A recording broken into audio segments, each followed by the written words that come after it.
Okay, so thank you everyone for joining in today's workshop that is conducted by Edjobster. And this topic is very, very special because I believe any industry we work in, or even in our personal life, growth mindset really helps us lead a very happy and a fulfilling life. Similarly, if we implement growth mindset in our teaching field also, uh, it makes our work more fulfilling at the end of the day. Okay, so let's look at today's agenda. So today we will be starting with what is belief and mindset, and then exploring what is growth mindset, what is fixed mindset. Then we will identify your mindset also through the questionnaire or the worksheet that was shared on the WhatsApp group. And then we would see how a teacher with a growth mindset look like or behave. And then also we will understand how we first as teachers can practice growth mindset in our life, and then we will at the end come to growth mindset in classrooms. Okay, so before I start further, what I want all of you to do is, if you are watching me, I want you to do a small activity. Just move away from the screen a bit. Put your right hand up and then twist. Take your right hand at the back and twist. Twist only from your waist. Do not twist your legs or entire body. Okay, and just note down till where your hand has reached at the back. Now, get your hand back on your thigh. Now, close your eyes for a moment and just visualize that your hand is going a little more farther. Your hand is stretching a bit more. Believe in it, okay? And let's do this again. Take your right hand up, twist, and see if your right hand was able to go a little more farther. Okay, so why do you think why do you think that your hand go a little farther the second time? Why do you think so? There a poll would be displayed on your screen. I want all of you to put your answers. Okay, I'm seeing the answer. Till now, 31 people have voted. I request everyone to vote. Why do you think the second time your hand go a little further?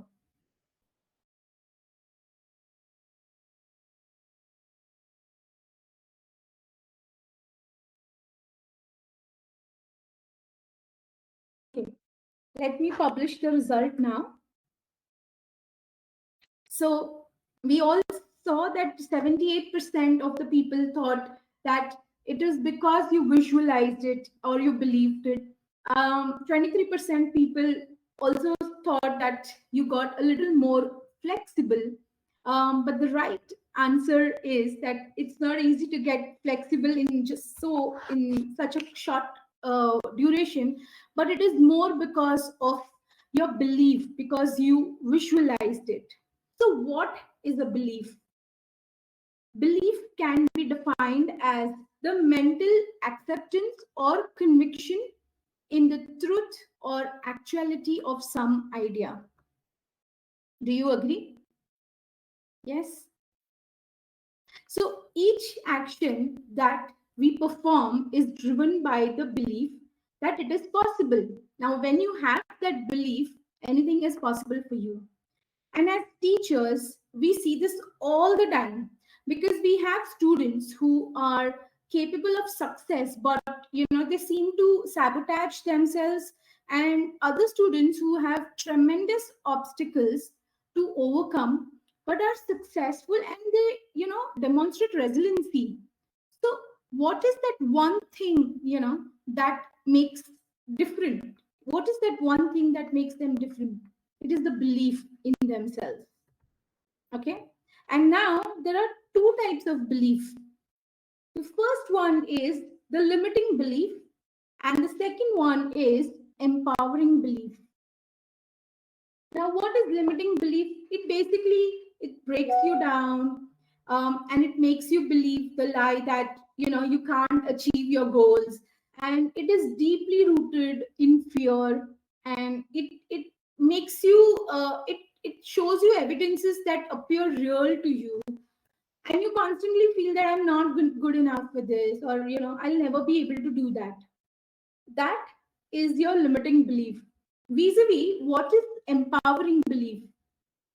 It does exactly opposite of limiting belief. It just builds your confidence, and it encourages you to try and believe for a successful outcome. You always feel that, oh, I'm doing the best, I can do the best, and I don't know how to do that yet, which means I can always learn, I can always practice. Okay. So, what do you think? Where do these beliefs come from? Do you think we are born with these beliefs? The poll would be out. I want to see your thoughts. What do you think? Are we born with the beliefs? Yes or no? And I see people are voting.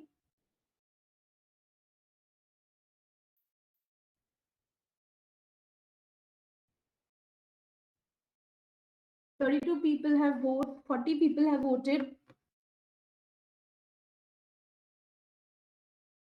And again, 77%, I'll just publish the result, wherein almost 76% people believe that we are not born with certain beliefs, and rest 22% believe that we are born with these beliefs. So where does these beliefs come from? Actually, we are not born with these beliefs. We are not born with the preset beliefs that I can't do that, I can't do this. Because if you had those beliefs, we will not be able to walk, talk, because we never felt that, we never believed that we can't do that, right? So where does these belief comes from? They come from cultures, they come from parents, they come from teachers, from your environment, from the religion, from the media that you are consuming, you know and most of these beliefs are also, a lot of these beliefs are created by the age of 7. That's why they say that the early years is so important. So Oprah Winfrey said, you become what you believe in, right? So I had a limiting belief I would like to share with all of you. I always felt that I cannot speak in front of people. I always had stage fear. Vis-a-vis, I challenged my limiting belief by constantly telling myself that I can speak in front of people once I am prepared with my content. And till date, I have trained more than 2,500 teachers virtually and physically. So we all have our limiting beliefs. We have to only identify it, challenge it, and convert it into empowering belief. Okay. Now, let us understand first thing that our beliefs can affect our mindset. Our belief, what we believe in, does affect our mindset. So what is this mindset that we are talking about? What is our mindset? So it is how we think about ourselves and the world around us, and it's our own way of thinking, our opinions and our attitude.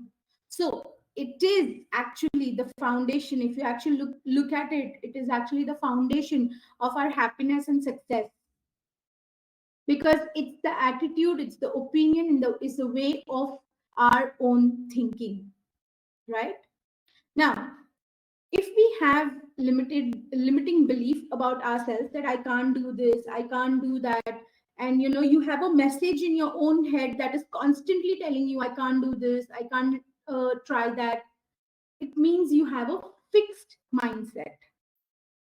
And if we have an empowering belief about ourselves, which means you have a message in your head constantly telling this that I can do this, I can learn this, I can practice this, and I will do it, then you have a growth mindset.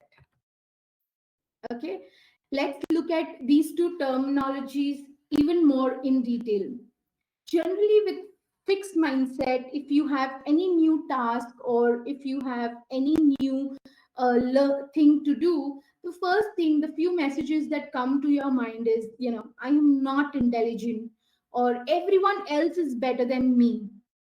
Okay, I can never learn, or I will never learn. It is just too hard for me. I know how to do this. It is very, very easy. Even that is a fixed mindset that you can do only easy thing. If it was difficult, you wouldn't have done, you would not be able to do it. So even that, this statement, I know how to do this, it is very easy, may sound very positive, but if you actually look at it carefully, it is actually saying that because it is easy, you will do this particular task. If it was hard, you wouldn't have done it. And you also feel it is boring, right?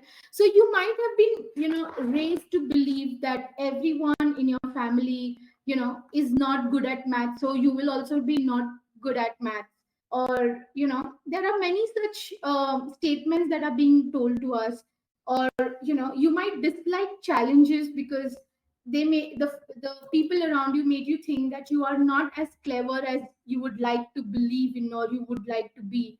Or you give up very, very easily, and you don't like to put in efforts because you think it's just a waste of time. You feel threatened by someone who is able to do something that you can't do. Now when you have all of these feelings in your mind, then somewhere deep down you do have fixed mindset. Okay, let us look at the growth mindset. What does the growth mindset say? I can do this.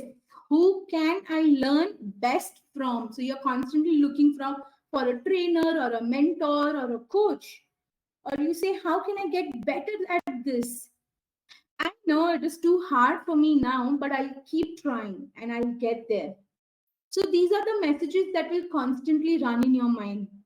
And as a person with a growth mindset will welcome challenges because you will see them as a chance to learn new things. You will continuously ask yourself, how can I do better, how can I improve myself?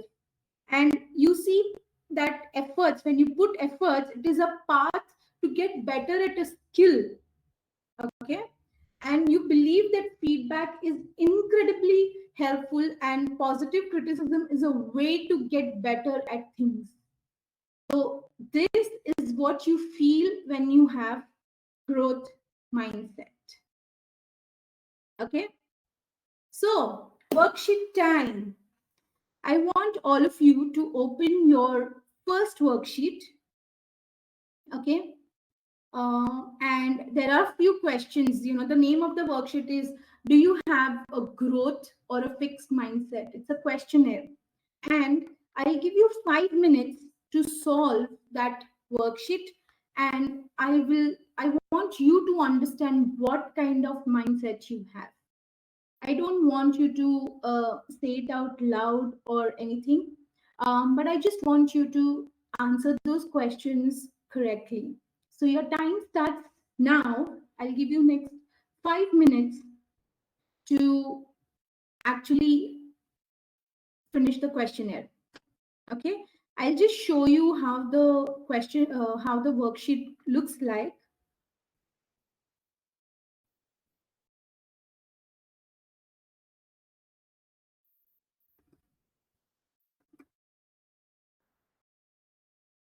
Okay, let me just see if I can.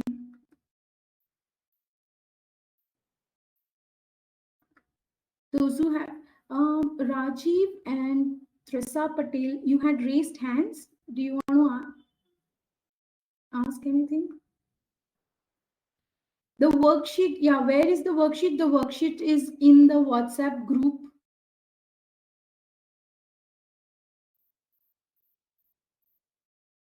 Worksheet is in the WhatsApp group.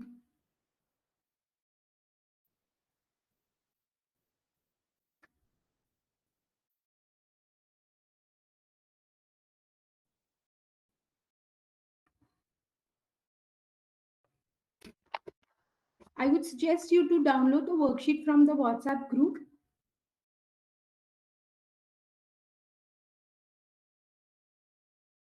There is worksheet on the WhatsApp group. It was shared today only. Just 2 hours back, it was shared on the group. Anyways, even if you are not able to, you can do it after the workshop as well. That's fine. That's absolutely fine. Okay.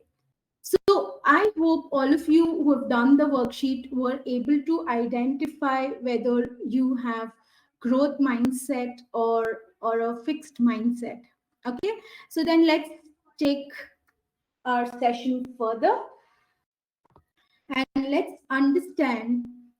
So this is an arrangement of a class, and if you actually look at it, the clever children were made to sit in the front of the class, and not so clever children were made to sit at the back of the class.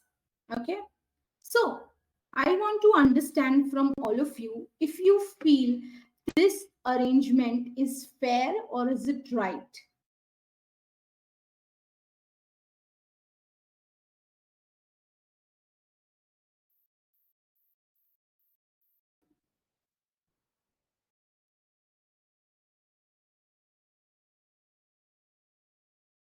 What do people have voted?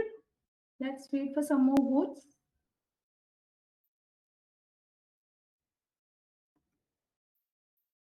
Okay, let me publish the result.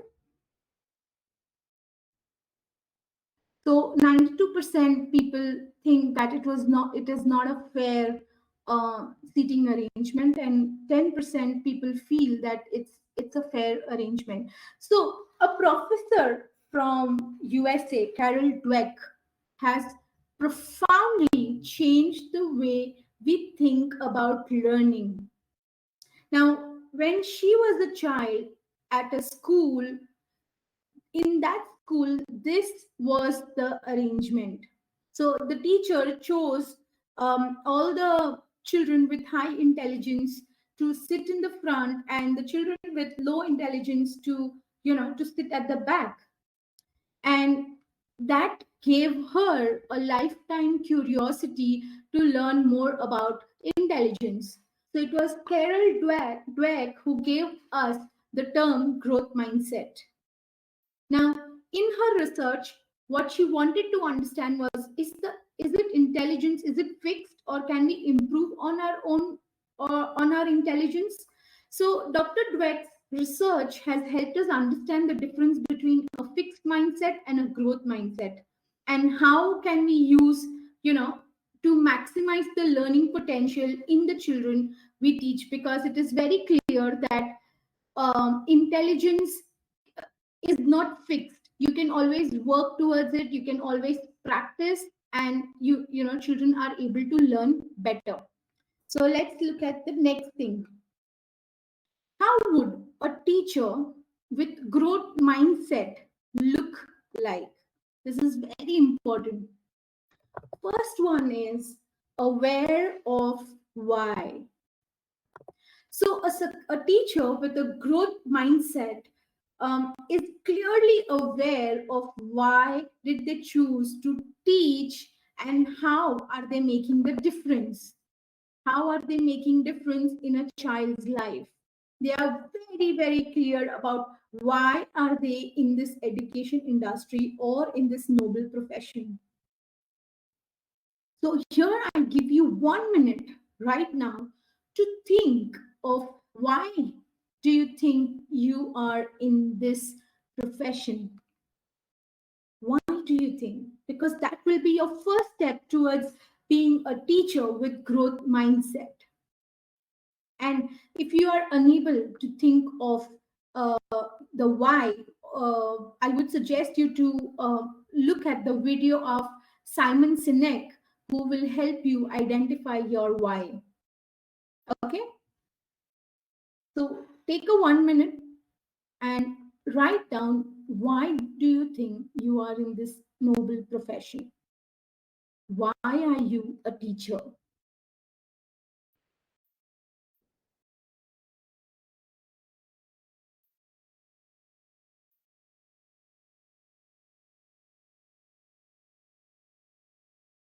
Okay, let's go further. A teacher with a growth mindset builds trustworthy relationship. They build trustworthy relationship with other colleagues, with their learners, so that learners feel confident to try and fail. Okay, they build this successful relation. They believe that teacher and students relationship is important, trustworthy, and as teacher I need to understand how they learn. Okay, so the third is deeper and deeper learning. A teacher with growth mindset just moves away from just coverage of content, which means just completion of portion. That okay, before the term I need to finish the portion. They are far more of, I mean, they are away from all of this. And what they constantly ask themselves is, how can I help my learners get a deeper understanding of this topic? That is what they are thinking while doing lesson planning, while creating projects, while finalizing on activities. They are constantly asking themselves, how can I help my learners get deeper understanding of this topic? And for that, they have to do a lot of learning to understand different methodologies, different approaches. Okay, next, fourth one is they are innovative and thought leader. The strongest teachers have a growth mindset and are constantly questioning. They are very curious, they're innovative, they want to know, how can I do this better, how can I do this differently? They are constantly thinking, and that's why they are called innovative and thought leader. If A has to be taught this way, how can I teach it more differently? Yes, that is what they constantly think or ask themselves. They are keen observers. They are constantly and always observing their learners in different setting, be it a play area, be it a classroom, because they really want to know their learners, to understand what their learners know, what they don't know, and how to support them, to help them get engaged in learning. So they are very, very keen observers. Next is constantly learning. So, you know, the teachers with growth mindset constantly believe in learning, because they need to equip themselves with different methodologies, and for their students growth mindset, even they need to learn how to equip their children with growth mindset. Yes. And last is share and collaborate. Successful teachers try to connect with other teachers, and they try to improve their practice and learn from each other. They collaborate with teachers across the school. And now in today's world, LinkedIn, and there are so many such platforms, social media platforms, that help you connect with educators across the globe and help you understand the innovative techniques that have come in the education field. So all of these mindsets actually show a teacher who sees that they are also constantly learning, that they continue to improve their practice as their career progresses. Okay, now worksheet time again. There is a second worksheet where we will understand what is your learning mindset. Okay, so please open the worksheet number 2, which says, what is your learning mindset? So there are four activities that are given to you. Yes, and you have to actually write that if someone has asked you to do this activity, what is your response to it? Why is your response to it? And what do you think it is? Whether it is a growth mindset or a fixed mindset. So let's. Some of them don't have the worksheet, so just I'll say out the activity loud. So the first activity is teaching a different grade or a subject. Now, when your principal or your headmistress tells you that you have to go and teach today a different grade or a subject, what generally is your response to it? Why is this response? And what do you think, whether it is a growth mindset or a fixed mindset?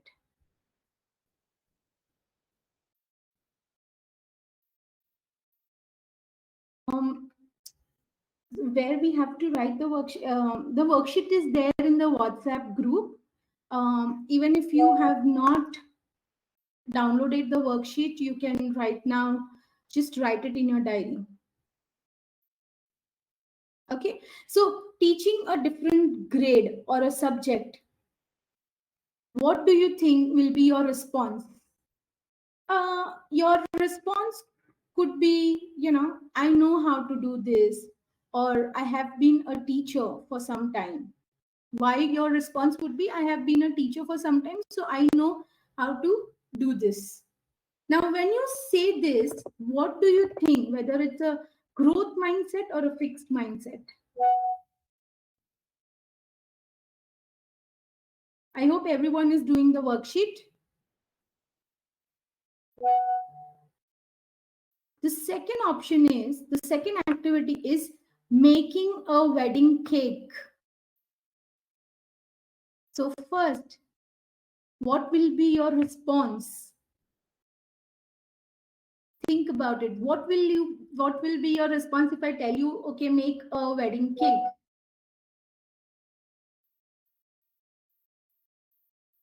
And then why will be that response?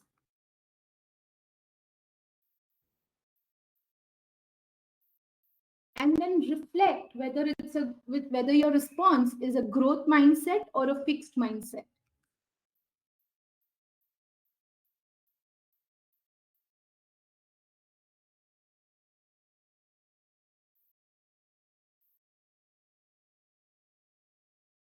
Um, the worksheet was shared on the WhatsApp group just 2 hours back, so you can just check in the media. It's a Word document. So third activity is learning to speak another language. Now, if someone is asking you to learn a new language, what will be your response? And why do you think will you respond in that way?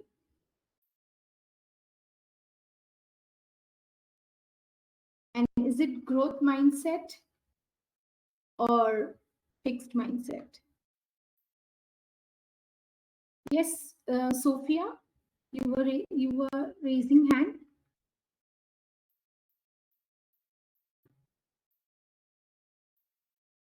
And the last activity is introducing a new teaching strategy for learners in your classroom. What will be your response when your coordinator or a principal is telling you to introduce a new strategy for learners in your classroom? What will be your response? Why will be your response that way? The response could be different for different people, and then analyze whether it will be a growth mindset or fixed mindset.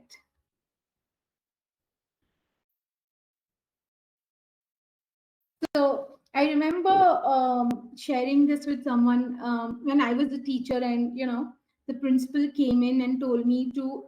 She gave me a strategy for classroom management, and she asked me to introduce this new strategy in the classroom. And my first response, not to her, but in my mind, was it's just hopeless. This is not going to work out for my children. That will never work in my class, because there are just too many children.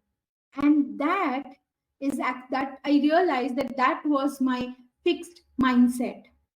Yeah. So if you are saying that you will try to introduce, or you like to learn new trend, then it shows that you have a growth mindset.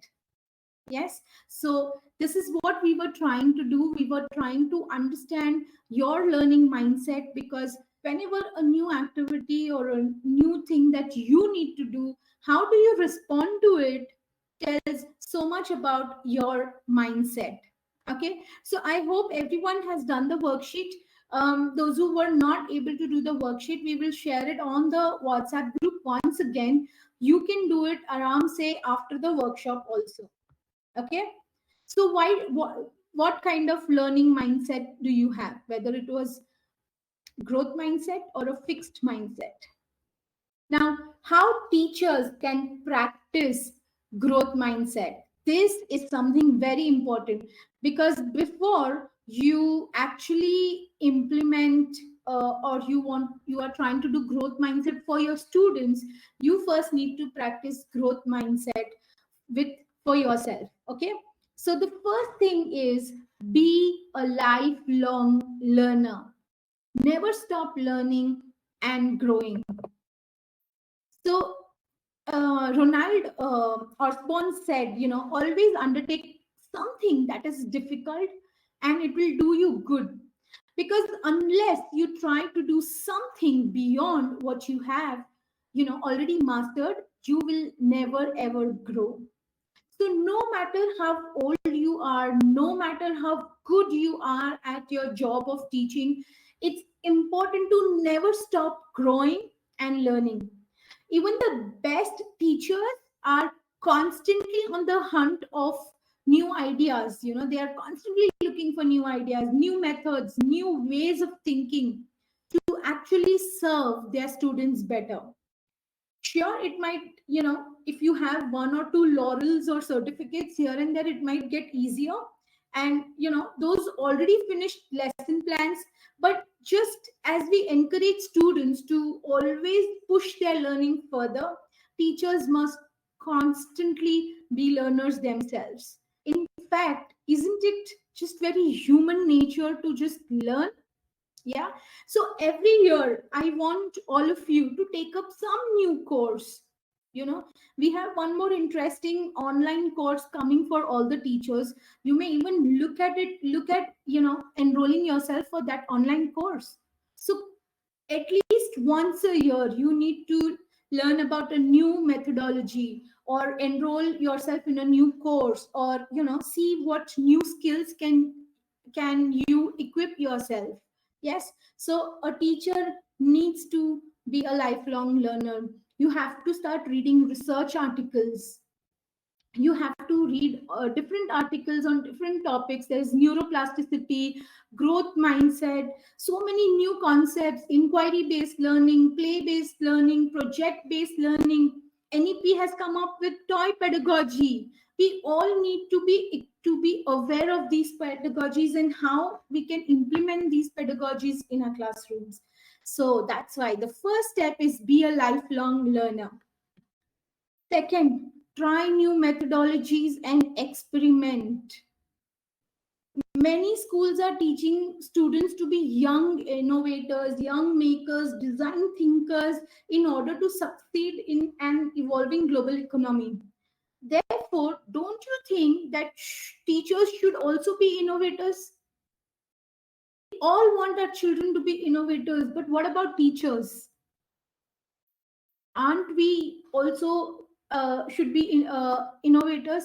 Because there's no one perfect method of teaching. So educators also have to experiment and innovate, to provide a very dynamic, authentic, and effective instruction in the classroom. And mind you, innovation is just not about technology. It can be about the processes and the systems, and within your classroom, new student project idea, or programming adjustments, interdisciplinary work. It could be anything. The options are just endless. So it's easy to fall back on what's familiar or what we already know, but that might not be the best for the children today, especially in this era. Okay, so don't just follow the herd. Okay, experiment, lead the charge, and stay open to what's possible. Next is be curious, ask questions. If you spend some time with any toddler or kindergartner, you will actually lose track of how many questions are they asking in a day. How many questions? We all have worked, we all had working with children. How many questions they ask us in a day? But somewhere along the line, children lose, that peak level of curiosity and, and wonder, and coming to believe that one should only ask questions if they don't understand anything. This is what we've been told, or it is very deep rooted in system that you ask questions only when you've not understood anything. But in recent years, classrooms across the world have started integrating inquiry based learning. What do you mean by inquiry based learning? It's all about posing problems, questions, or scenarios, and encouraging students to explore topics through deep questioning. But yet, as adults, we may not apply the principles of inquiry in our own work. Just imagine, what if all of us as teachers approached school based problems and ideas through the lens of inquiry, through inquiry based learning?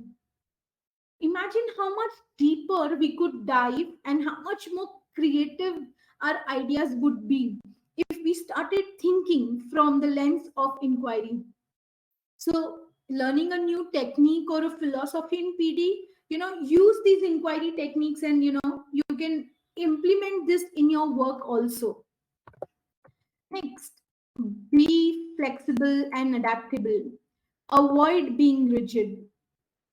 The push for teaching these 21st century skills in the students includes the call for learners to be adaptable and flexible. In school, there's no room for obstinate thinkers. In the classroom or in the faculty room, everyone needs to be flexible.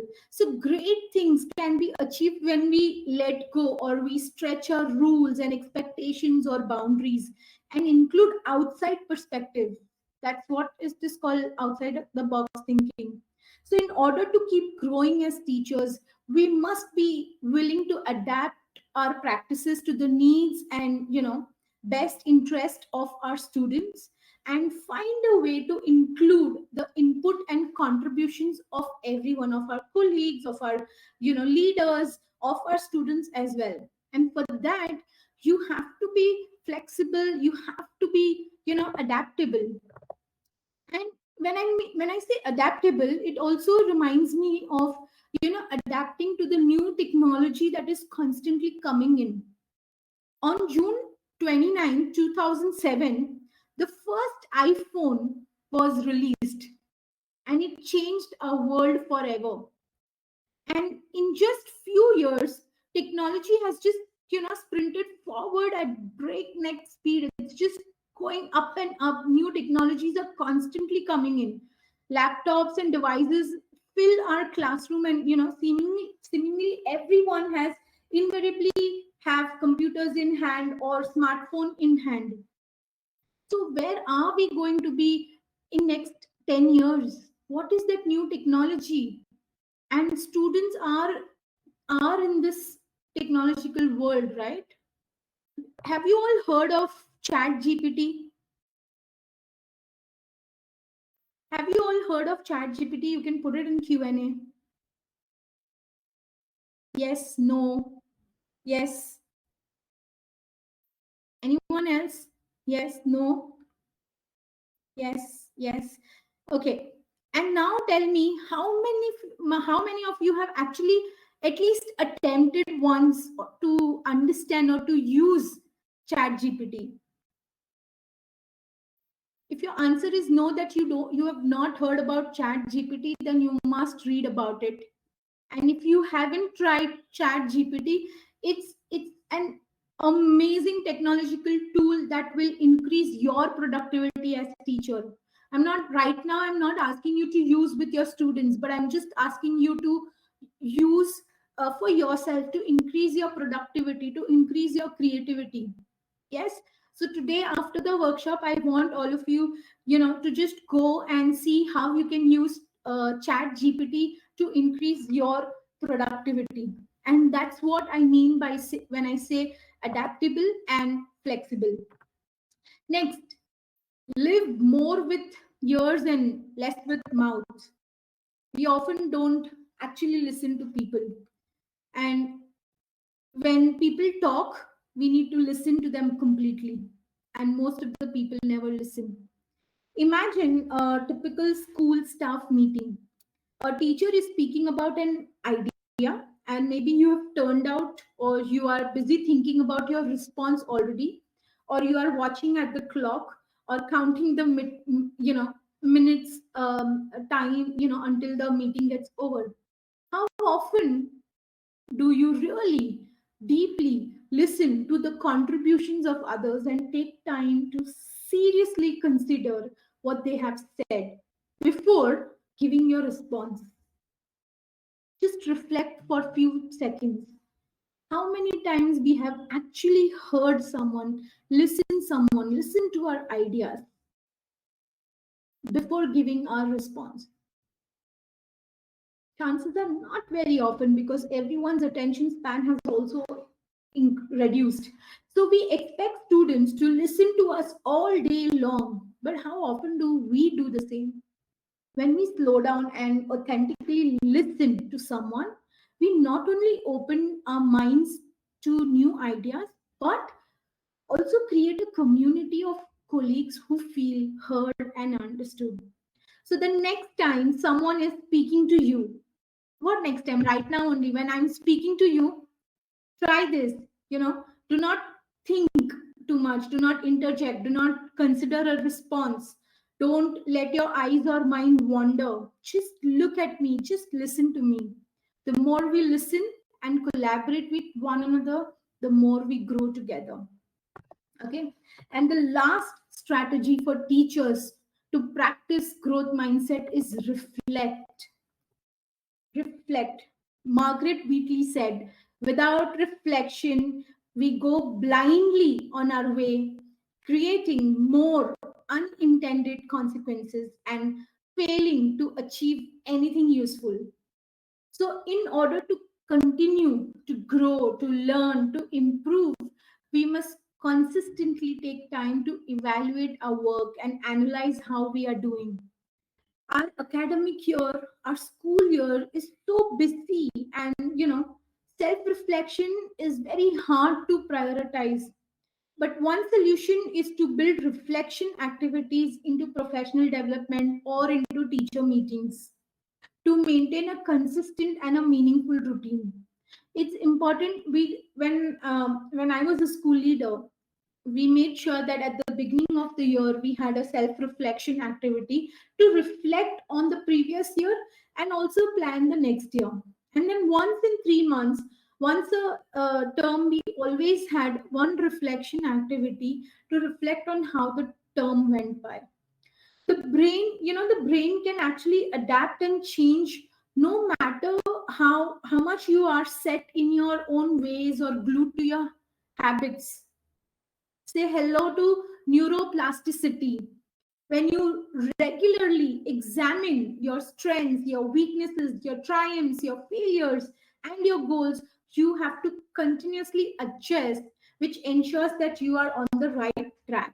And that is what neuroplasticity is also about. Yes. So if you haven't read about neuroplasticity, this is your next assignment to do after the workshop. Read about neuroplasticity and how it will help in learning in your classroom. Okay, let's move on, and let's go on to the growth mindset. in classroom. Just read these statements that are there on the screen right now, and then tell me if you have ever used these statements, be it in your classroom, be it with your colleagues, be it with your principal, whoever, be it with parents. I'm so glad that everyone is being a little honest about it, that some people are voting sometimes, some people are voting often. And I'm also happy to see that some are voting never. But anyways, I can't see your name. So it's important when you are reflecting to be very honest with yourself. Yes, we've got 29 votes. Let's wait for some more people to vote. Okay. Look at these statements and reflect if you have used these statements anytime with children or with, you know, let's publish the result. So 80% of the people say that sometimes they have used it. Around 8% they say often, and there are 10% people who say that you've never used it. Firstly, I want to thank all of you to be very honest about what you've done, what on your reflection, because to be to first the first step towards making some change in your mindset is to be aware of it, whether you are doing it or not. Okay, so I'm glad that you were all honest about it. Okay, now growth mindset in classroom. So now it's time for all of us to reflect on our teaching practice, because having the right mindset is not just important for you as a teacher, but also for the learners. So if we believe as teachers that the child is slow, or they always find things difficult, we are actually unknowingly and even unintentionally limiting their possibilities for growth and success. We must always believe that the children we teach can develop their potential in the same way that we adults do. Okay, if we believe that our learners, we believe this for our learners, we also reduce what they can achieve, and what we believe that they can achieve. So how, what language you use takes away the possibility of the change. If you say this child cannot do this, the child is a slow learner, it's a language that is actually taking away the possibility of change. So if we describe a low ability, a learner or a child as a low ability, it suggests that their ability is fixed. If you're saying that the child is not good at math or not good at English or not good at writing, you are unknowingly saying that their ability is fixed and they cannot improve at anything or at something, whatever the task you are saying. So we must think of a learner as currently attaining. Let me show you the word attaining, okay, at a lower level instead, and that with your help and with your guidance and support, they will actually be able to climb that ladder and attain at a higher level. Okay, so using the word attainment shows where they are now, at which level, but it does not imply that they will always be here in the same position. So it is actually a growth mindset language. So ability is actually limiting, and it says that it's a fixed mindset. But when you use the word attaining or attainment, there's a room for progress, which means growth mindset. Okay, now just look at this image. You know, just look at this image, and it shows how a learner may be struggling or may find difficult in. Addition is just an example that I'm giving. In July, okay, the child is finding it little difficult, but now what happens is you are using different activities, or you are giving that extra support for the child, to understand the topic, and the child, by August, the child has understood the concept of addition. And with more of your practice and more support, by September the child is confidently doing addition. So it actually showed how, the image showed us that how a learner may be struggling with a particular topic and will need your extra support to understand. However, once they understand it, they may well, then improve their attainment level and progress to work at least the average level, where most of your class children are able to work, right? So change your language. Avoid using the statements that were displayed on the screen. That is your first strategy towards promoting growth mindset in your classroom. Instead of saying low ability, use the word attainment, right? That is the change of the language. The next is, now look at these praise and tell me in the Q&A section, what do you think about these praise? Clever, great job. How do you feel? What do you think about them? Well done.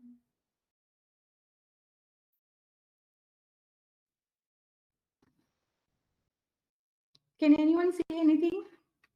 They are positive statement. Okay. Great job is the best option, ma'am.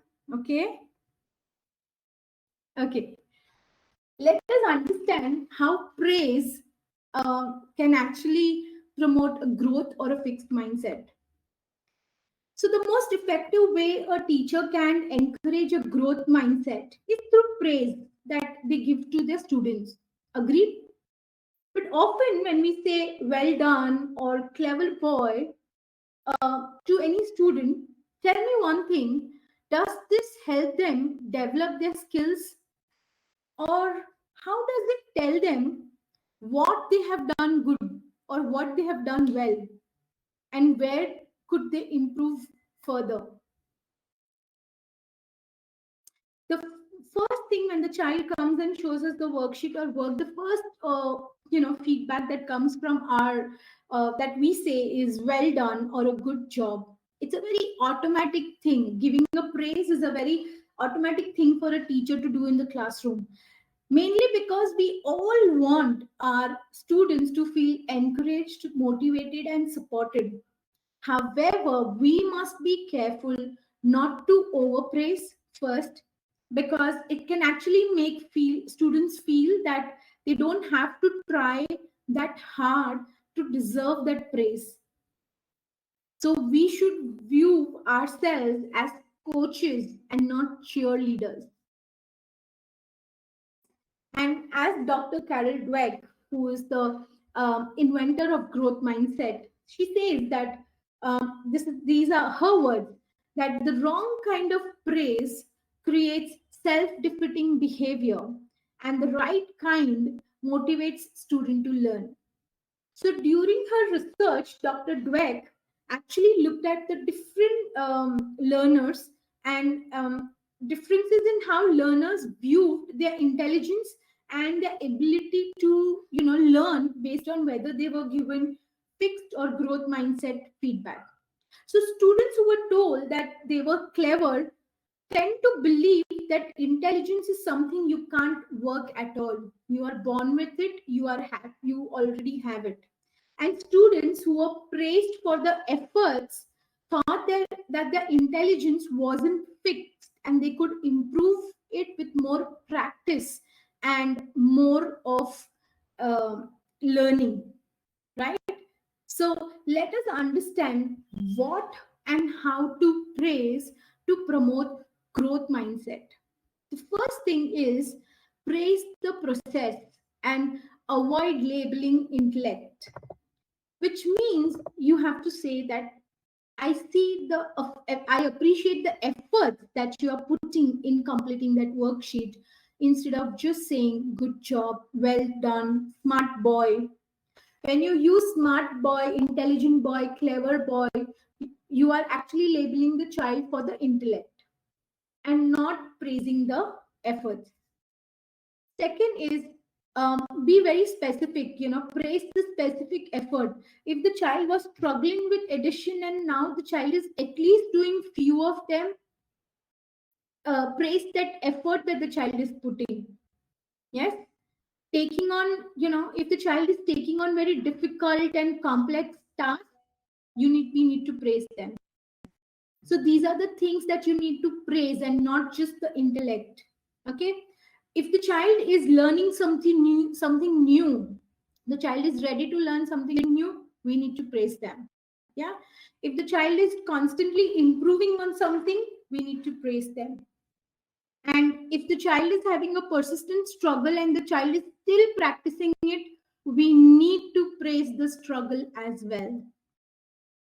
Okay, so how should we praise? The praise has to be very simple and direct, very straightforward sentences without any dramatization. When I say dramatization, often you will observe teachers saying, "Oh, you finished the worksheet. That's lovely." That's a lot of dramatization. Yes. So keep it very simple and straight. Specify particular accomplishment, or pointing out any noteworthy effort or care. Sometimes you will observe that a child has finished their own worksheet, and then the child is actually helping the other classmates in explaining the concept or finishing the worksheet. We need to praise them for that care that they showed to their classmates. Yes, you need to call attention to the with your praise, call attention to the new skills or evidence of progress. If you are seeing that, okay, in July the child was struggling with addition, but in August the child has at least understood the concept, we need to praise it. Okay, next. Okay, I'll now share some of the praises with all of you, and I'll tell you why we need not use these praise. Okay, so first is praising the intellect. So these are the praises that we use, and unknowingly we are actually praising the intellect. The first one is, you are a great kid, or this is a very general statement, or you are a great child. Now this is very general. Great as a term is very general. Why are we calling the child great? We don't know, right? So there's no feedback to it. That's a great job. Again, very judgmental feedback. I really like that paper or that work that you're doing. Now, when you give this feedback, it actually places value upon quality of the performance or a product that you are expecting. Okay. Now, I am so proud of the way you work in the school. It emphasizes your feeling. When you are giving this praise, it emphasizes the feeling of the person doing the praising and not the person who has done the activity. So praises can actually create cognitive dissonance, mental stress or discomfort when two contradictory beliefs are held. Now, most of us tend to use this type of phrase. Now, let's look at, when I say praising effort, what does it mean by? Oh, in your worksheet, you got 8 out of 10 correct. That is a specific praise effort on efforts. It's very specific. You're being very clear why you are giving that praise. Second, I noticed that you were taking turns on the playground today. Now, this is so descriptive, and it gives child to understand that, okay, what I have done today, I have done something good. That's why teacher is praising me. So the child will always, if you actually look at this praise, you will actually, next is, I bet you worked hard on this worksheet or on this activity. Now, when you say this, you are emphasizing and you are valuing the effort of the teacher. Okay. And the last one is, wow, 5 out of 5. I bet you are feeling good about it. Now, here you are emphasizing the feeling of the student. Yes. So that's the difference. When you say, I am so proud of the way you work in the school, here you are emphasizing your own feelings because you are praising it. Vis-a-vis, when you say, wow, 5 out, I bet you feel great about it or good about it. It emphasizes the feeling of the students. So that is the difference of, of the praise. And this is very, very important. How you give feedback to students. When you say, oh, you are a smart child or you are looking smart, you are actually praising only the smartness, which is very vague for the children to understand. So be very specific in your praise. Okay. Last, these are some of the other strategies. I wanted to focus majorly on the two strategies, which was changing your language from low ability to attainment, and then what kind of praise that we need to give to promote growth mindset. And here are some more strategies for teachers to promote growth mindset in the classroom. The next one is explain the why of the activity or the task. So introduce any of your learning activities by explaining them how they are actually designed or what is their objective, how it will benefit the child, or how it will benefit their brains.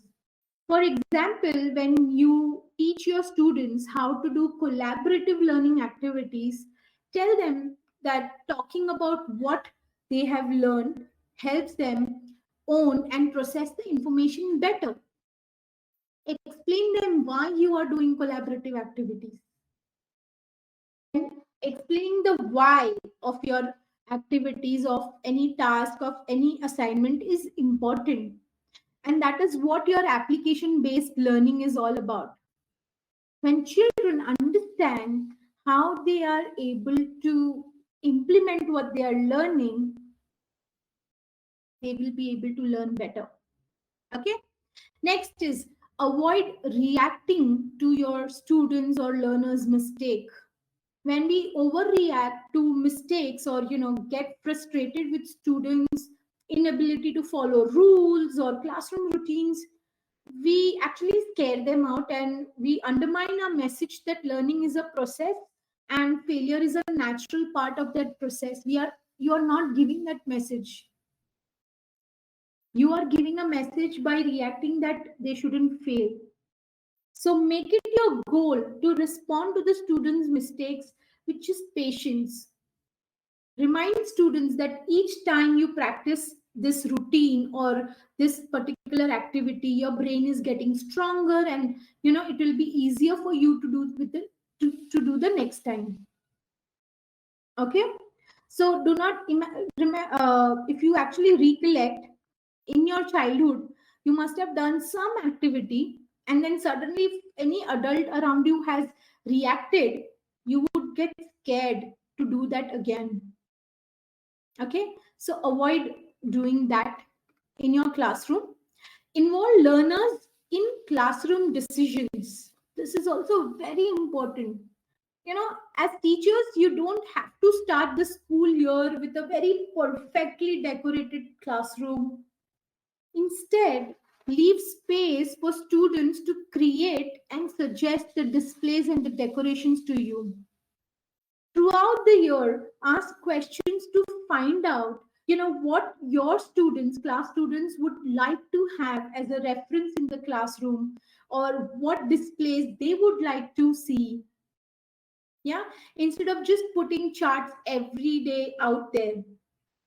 Involve children in make classroom decisions, because decision making is one of the important skill that also promotes growth mindset. Okay. And allow them to take decisions, small decisions, whether they want to do even English now or a math now.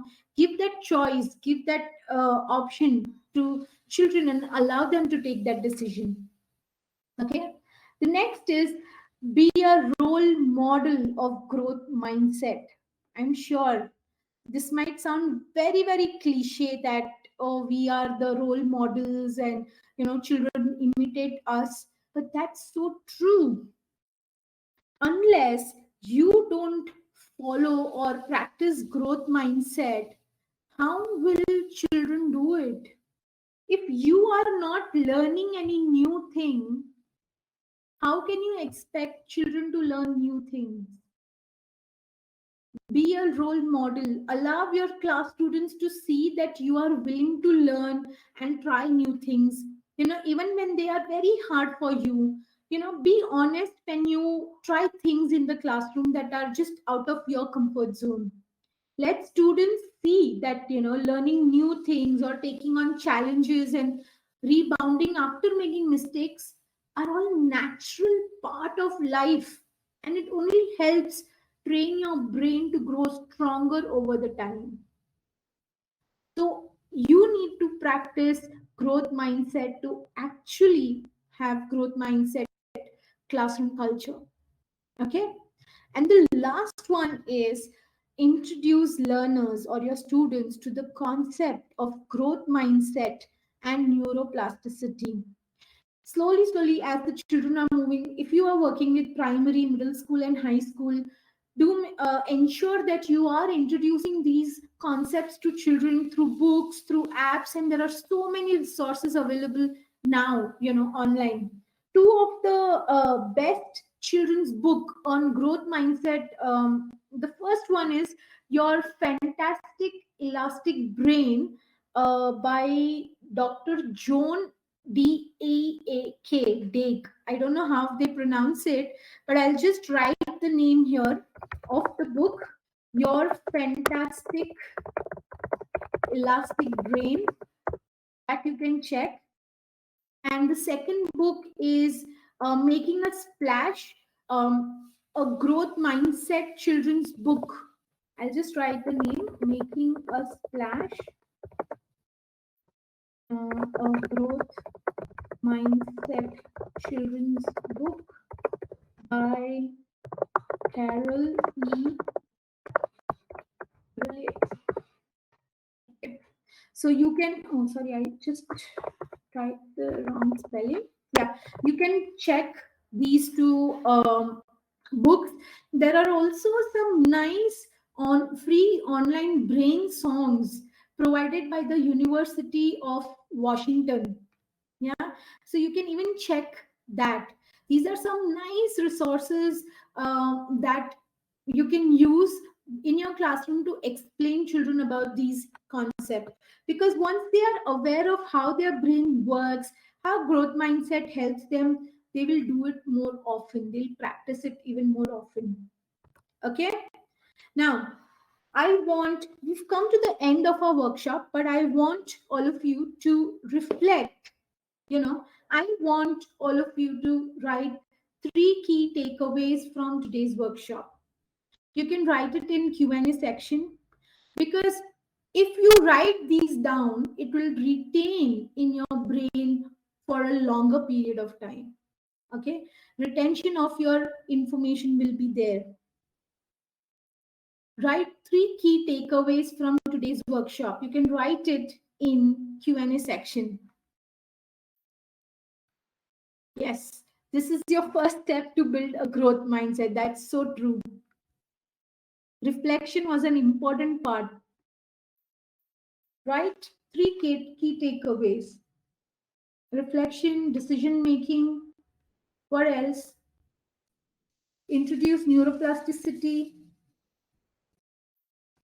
reflection, decision making, praise. I need 3 because there are other 2 questions also. Believe in yourself, specifically praise a child. Okay, nice. Nice to see. Be flexible, continuous learning, involve kids in decision making, reflection, decision making, praise. I'm so glad. I'm so glad. So here's my next question. Write 2 strategies that you will implement in your classroom from tomorrow. Write two strategies that you will implement in your classroom from tomorrow.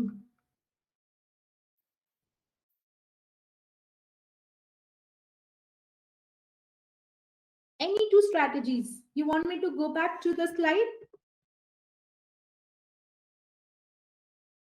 There are some strategies for you. And then, of course, the praise and, changing the language from low ability to attainment. Children's opinions for display. I'm so glad. Vandana, give extra support, more practice. Appreciate the work, not the child. That was an easy way to put, Himlata. No, I think that was, yeah, praising the work, role model, language changing. Yes? Yeah, session is almost over. Okay. And my last question is, write one thing that you would like to know more about. Write one thing that you would like to know more about. Chat GPT? Okay. What else? So, Chat GPT, okay. Nice. I'm glad. So, what I did, the last activity that I did with you was actually called the exit slip, that you can use it in your classrooms as well. Okay. So, here we come to the end of our session, and over to you, Hamid. Thank you so much, Ms. Greshma, for taking this workshop. And I see that a lot of people are saying Chat GPT. So just to let you know that we will be doing it possibly by this weekend for Chat GPT, because I also got very good response, people who are interested to know and understand how they can use Chat GPT as an educator. And just to give you a brief, it should only be used as a search engine to generate new ideas, but not to be completely dependent on it.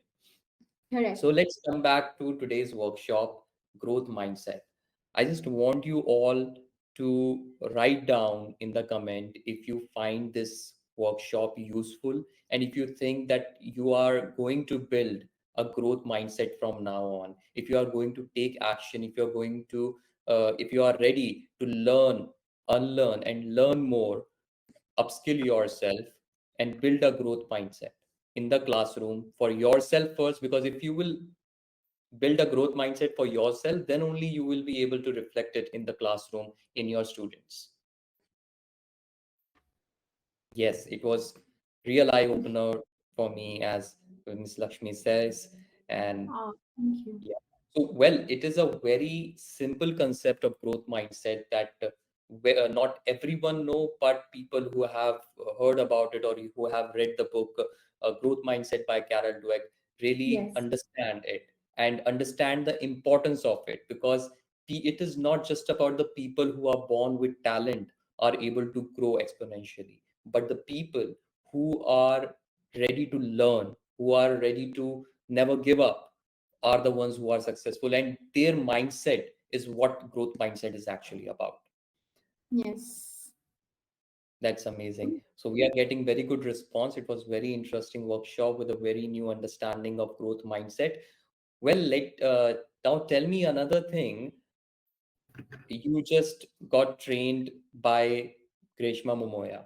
How did you find her as a trainer? Did you like interacting with her? Did you understood what she was saying?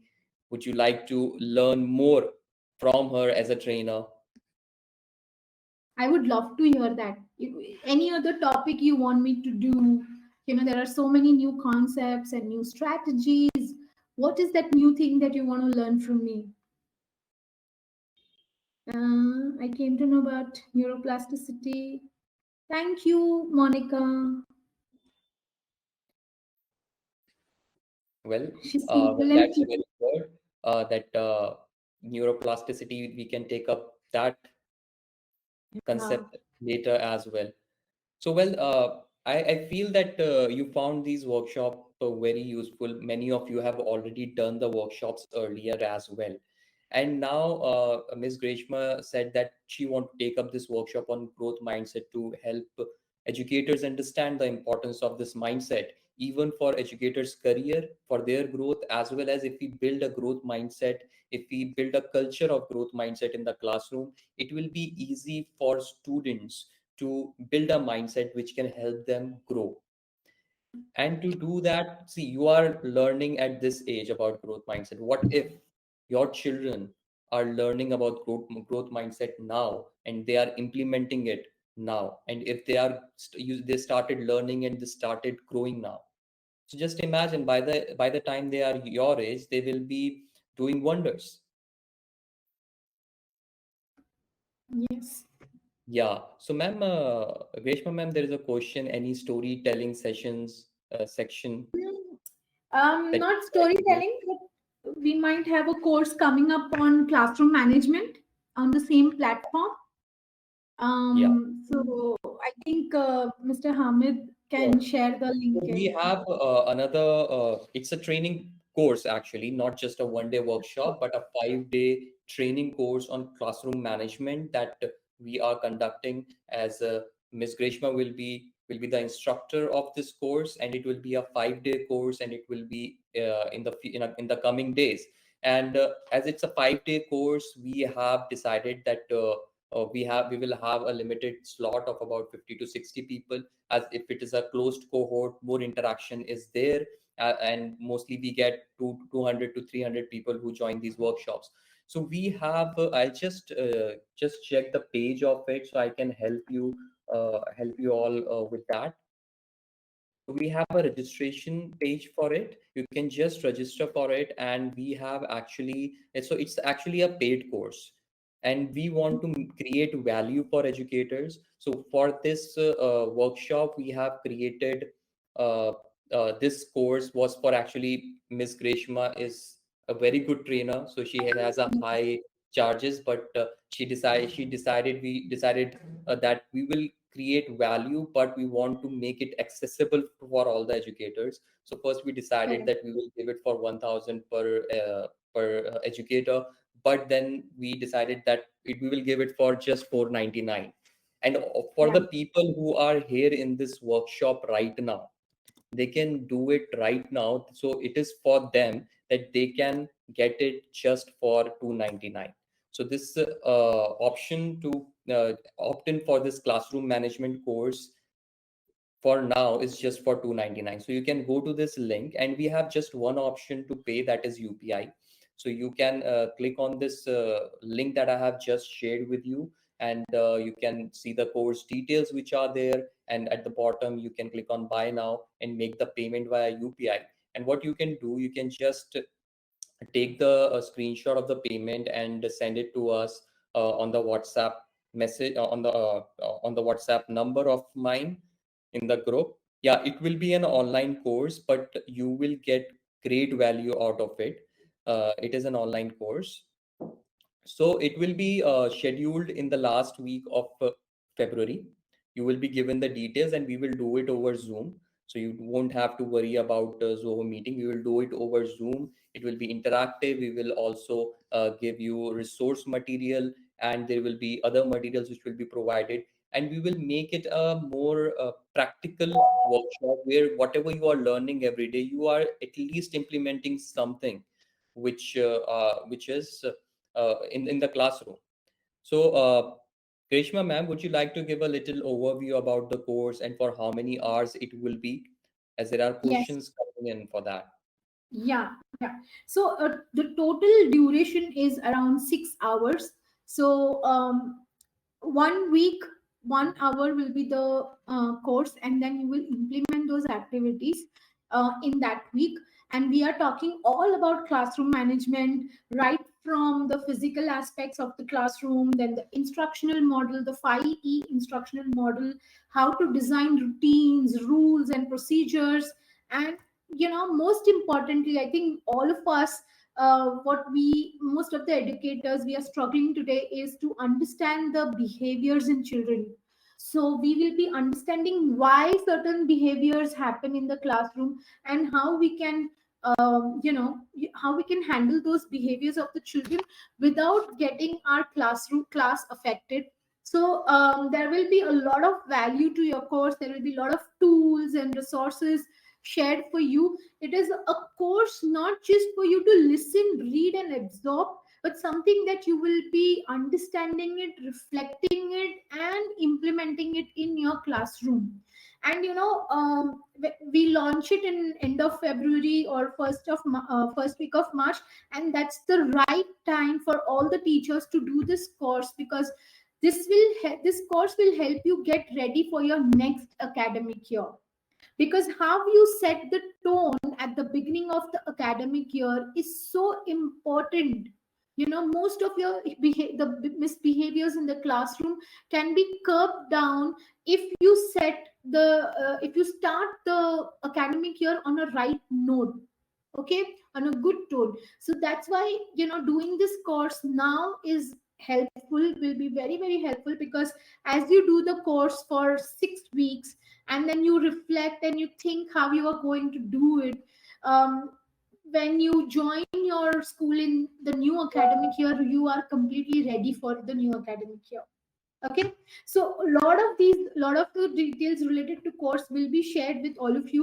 This is just right now to give you an overview of the course, and I hope that all of you register for this course, because it is definitely going to add value to your classroom teaching practices, and I guarantee that for sure. Okay, so I wish you all the best and looking forward to see you all in the course. To do. Thank you so much, everyone. We will now end this session, and you can definitely connect with me over WhatsApp or message me or email me. I'll be happy to help you in any way I can. Thank you so much, Greshma ma'am. Thank you, Hamid. Thank Any you closing everyone for remarks you would joining like for the. to give any closing remarks to all the 85 educators here with us? Keep learning, keep growing, keep attending a lot of trainings, for a lot of workshops, because you have chosen to be in this field to really help children, right? And for that, we need to constantly equip ourselves with new knowledge, new strategies, new tools. So please do register for my course, because it will definitely help you learn and grow. So thank you so much, everyone, for joining in, and I shall see you soon in the course.